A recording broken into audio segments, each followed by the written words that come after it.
Et écoute avec moi ce passage avec les oreilles de ton cœur. Sur terre, on évite les choses qui peuvent mettre en colère les gens. C'est vrai ou pas? On vit avec des gens autour de nous.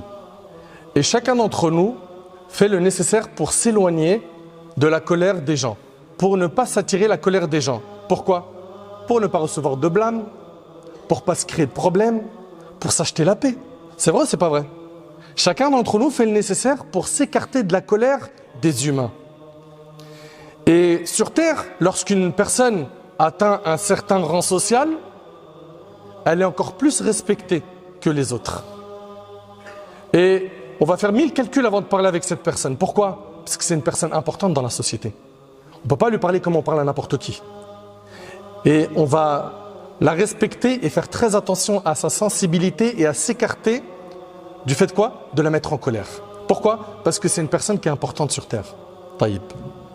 Ce qui est étonnant, c'est que cette personne qui est vulgaire met en colère Allah tabaraka wa ta'ala. Et ça ne lui fait ni chaud ni froid.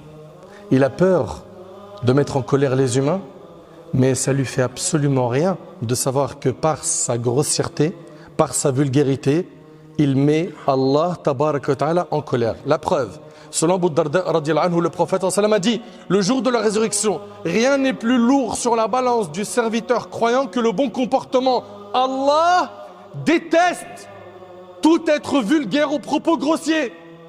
Allah, il le déteste. Mais vous réalisez? T'imagines si tu es détesté par Allah? Mais wallahi, c'est terrible. Allah déteste tout être vulgaire aux propos grossiers. Et c'est rapporté par l'imam at-Tirmidhi. Être détesté par Allah, c'est être loin de sa miséricorde.